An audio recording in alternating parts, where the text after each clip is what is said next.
So what question did we land on here? Should they be favored? Should they be favored? Are you surprised this line move? What was your reaction? I feel like somebody saw the show.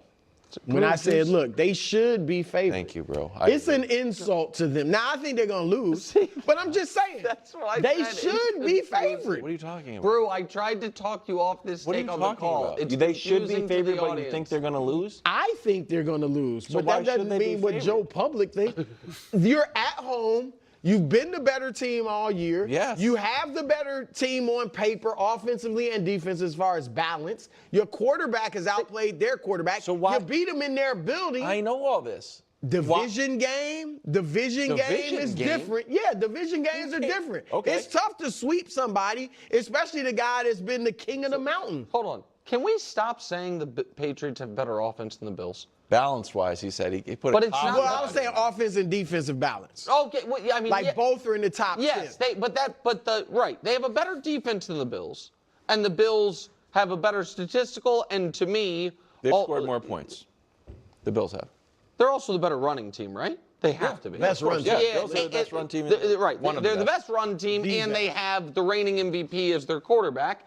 And they scored more points. So I think it is. I think Patriots have a great offense, or a really good offense, I should say, and a great quarterback is what I feel. But I don't think the Patriots have the better offense of these two teams. If the Patriots win, it would be because one of two things happen, I would imagine. Either the Bills' run defense is just awful, and the Patriots take advantage of it, but your guys' biggest weakness offensively is your running game. And I know you think it's a weakness by choice, but again, if we're going by the stats, like the only thing you guys aren't above average in is running. And the other reason is if Josh has a bucket of turnovers. That would be the concern. Bucket.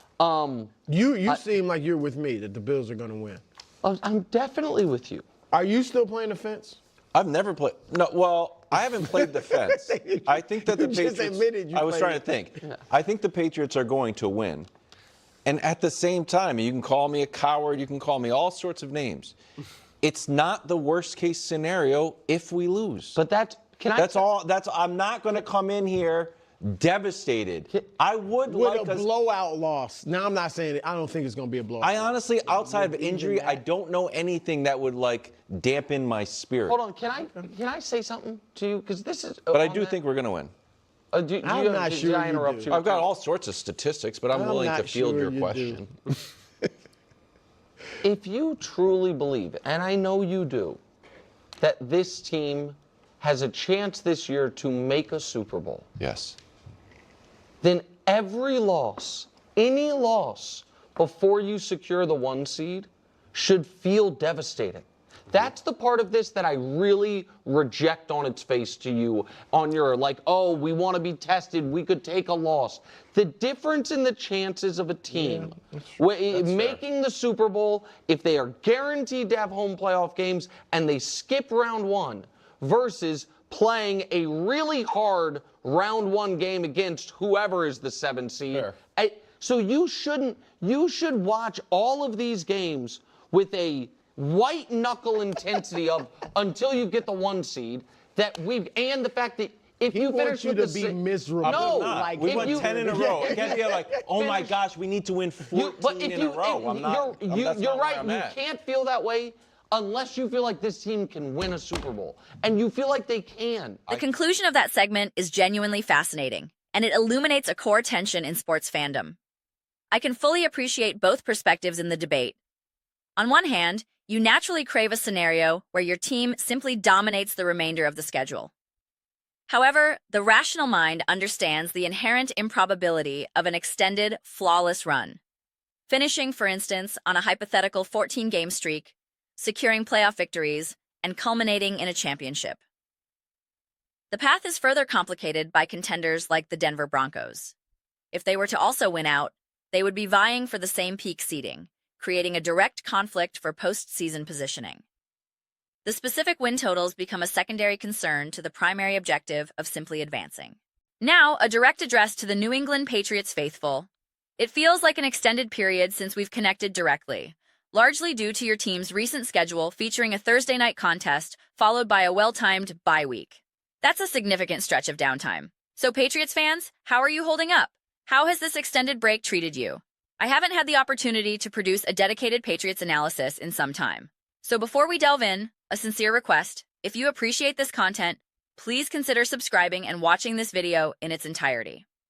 That engagement is, without question, the most effective method to support the growth of this channel, enabling me to continue creating the highest caliber New England Patriots commentary possible. This endeavor transcends mere viewership metrics or subscriber counts. It is about fostering content that resonates, that viewers genuinely want to consume and participate in, thereby cultivating a space for substantive, authentic football dialogue. Your support in that mission is invaluable. Now let's transition to the immediate football analysis. The New England Patriots should be favored in their upcoming matchup. I want to be unequivocal about this. I have consistently critiqued commentators like Nick for assertions that it's disrespectful when a team like the Chiefs isn't installed as favorites in a given game. My criticism stems from the understanding that betting lines are not honorifics. They are fundamentally mathematical calculations based on probability, team performance, and situational context. This is a dispassionate arithmetic exercise. Furthermore, my belief in Josh Allen's transcendent talent is unwavering. I consider him an absolute force of nature, a phenomenal athlete whose weekly performances are a spectacle. This acknowledgement makes the Patriots' favoritism even more compelling. The simple reality is that, at this precise moment, the Patriots have been the superior football team. You can debate the strength of their schedule or parse their record, but they have demonstrated a level of proven competence, including a road victory over these very Buffalo Bills. The Bills, conversely, have endured a season with perplexing, head-scratching results. Therefore, from a purely objective standpoint, the Patriots absolutely warrant favorite status. The discussion then often pivots to a seemingly contradictory take, which I find perfectly reasonable. Acknowledging that the Patriots should be favored while simultaneously believing the Bills will find a way to win. This is a fair and nuanced position to hold. I personally refrain from making definitive predictions for this specific game, a stance that sometimes draws mockery for sitting on the fence. I find this criticism amusing, as sports commentary often wrongly vilifies a measured, non-committal position as the ultimate analytical sin. This cultural pressure is precisely what fuels the proliferation of outlandish, extreme takes we routinely witness. Declarations that the Chicago Bears are going to the Super Bowl, or that a rookie quarterback is a lock for MVP, assertions that often age poorly. To be clear, I am somewhat grateful for these bold proclamations. They provide engaging content to react to and debate. A landscape where every analyst played it safe would be monotonous. However, I have zero issue with occupying the middle ground. It is a natural extension of an analytical mindset that seeks to weigh evidence rather than leap to ironclad conclusions amidst inherent uncertainty. All I can state with conviction is my immense anticipation for this contest. Observing the scheduling, I'm struck by a sense of missed theatrical opportunity. Why is this colossal matchup slated for a 1 p.m. kickoff? This game has the DNA of a primetime, standalone spectacle written all over it. I understand they've already had a marquee Sunday night meeting this season, but I crave a repeat under the lights. There's an intangible quality to a late afternoon or evening game for a clash of this magnitude. A 1 p.m. start, even on a pleasant sunny day, somehow diminishes the perceived intensity and gravity. It feels slightly less momentous. I'm unaware of the specific forecast in New England, and weather could become a factor, but the scheduling itself feels like a suboptimal presentation for such a pivotal duel. Shifting to Nick's point regarding the critical importance of securing victories and the resultant home field advantage, this is where dialogue with Patriots fans becomes particularly intriguing.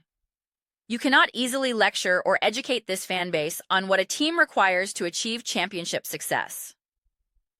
This community possesses a first-hand, institutional understanding of the process that is arguably unparalleled in modern sports, more so than even the more recently ascendant Kansas City Chiefs fan base. The Patriots' legacy spans decades of sustained excellence. Consequently, they grasp, better than most, the monumental advantage conferred by hosting playoff games. One can philosophize about facing any opponent anywhere, if you're truly the best team, and there is truth to that. Yet consider the practical reality. As a high seed, you might theoretically prefer a first-round matchup against a team like the Indianapolis Colts, rather than immediately drawing the Buffalo Bills or the Kansas City Chiefs. While you might have supreme confidence in your squad, voluntarily signing up to face Josh Allen or Patrick Mahomes in the wildcard round is not a rational preference. The playoff bracket's volatility is extreme this season. The 7th seed could realistically be the Chiefs, Bills, Chargers, or Colts. You would gladly accept some of those draws over others. This is not to advocate for a fear-based mindset. It is a pragmatic acknowledgement that the path of least resistance exists, and seeding directly influences it. A vivid illustration from last season involved the Minnesota Vikings and Detroit Lions. The specific seeding outcome determined whether the Vikings faced a favorable matchup they were equipped to handle or a more challenging one. The entire playoff trajectory for multiple franchises shifted based on a single result. I made a similar point to Washington Commanders fans last postseason, suggesting they might prefer their team and the Philadelphia Eagles to be on opposite sides of the bracket, potentially meeting only in a conference championship. The vehement counter-argument was a confident, "We'll beat them anyway." The subsequent result was a decisive defeat. The point stands. Your season can be abruptly terminated or dramatically extended based on the specific opponent drawn, which is a direct function of regular season performance and seeding. With the historical security blanket of the Tom Brady-Bill Belichick dynasty, the Patriots could operate with a unique, almost cavalier confidence, a "we can beat anyone, anywhere" mentality. The current iteration is a younger, developing entity. Drake May is a promising but still maturing quarterback.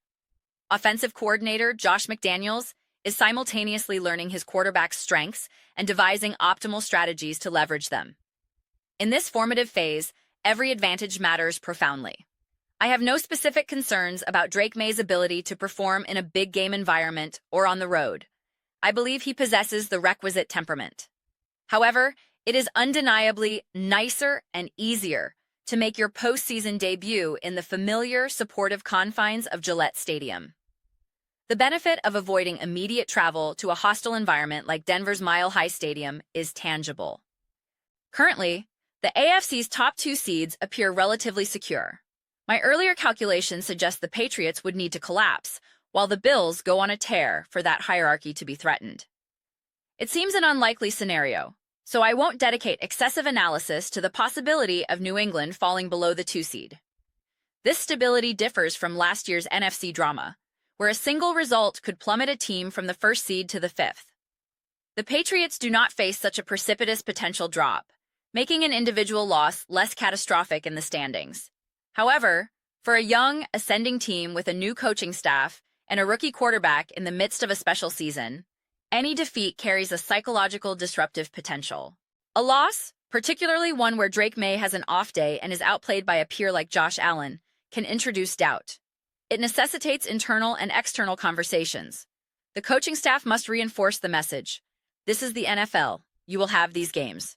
Our process remains sound. This is a crucial developmental step. Even Tom Brady recounted a period early in his career where sustained success led to a feeling of invincibility, a belief that winning was easy. It was only after encountering setbacks that he fully internalized the enduring difficulty of the task. If Tom Brady experienced that phase, it is almost a universal rite of passage for talented young quarterbacks. They reach a point where they believe, "I figured this out. I'm just going to keep winning." A well-timed defeat can serve as a necessary corrective, a grounding moment. We haven't had to have that conversation about Drake May yet because he has been stellar and the team keeps winning. But every athlete, at some point, faces a moment of private introspection, lying in bed or staring into a mirror, wrestling with fundamental questions. Do I truly have what it takes? Can I overcome this? It's a human experience shared by legends like Brady, Mahomes, Favre, and Manning. A loss, especially this late in the season, to a division rival you may meet again in the playoffs, can catalyze that moment. You want to handle your business cleanly to avoid that particular psychological hurdle. As some commentators have noted, a loss to the Buffalo Bills is inherently more disruptive than a loss to a non-contender like the New York Jets. While a defeat to Buffalo is more easily rationalized from a football perspective, divisional game, Josh Allen is great, it carries greater psychological weight for a team still solidifying its identity. Unlike the Chiefs, who can absorb a Christmas Day loss to the Raiders and dismiss it as a bad day without existential doubt. These Patriots do not yet possess that decades-deep reservoir of proven greatness to insulate them from minor crises of confidence. This is not to suggest a single loss to the Bills would trigger a catastrophic freefall. It is an observation about momentum, an intangible but very real force. The momentum surrounding the New England Patriots right now is astronomical, a soaring, positive energy. Any loss, by its nature, disrupts that trajectory. It manipulates the narrative, pulls back on the collective enthusiasm ever so slightly. If you can navigate the remaining schedule without incurring that setback, you preserve that soaring momentum intact, and the ceiling feels limitless. Protecting that psychological edge is as critical as protecting home field advantage. Those are my comprehensive thoughts on the current state of the New England Patriots. I am eager to hear your detailed evaluations. Do you believe the Patriots are rightfully favored in their upcoming matchup? How significant is the psychological component of maintaining momentum versus the tangible benefit of playoff seeding? Please share your perspectives in the comments below. I read every single comment. Whether you concur with this analysis or hold a differing viewpoint, let's engage in a substantive, layered discussion. Let's have a passionate but ultimately respectful debate about the Patriots' trajectory. If you value this style of nuanced, context-aware commentary, please consider subscribing.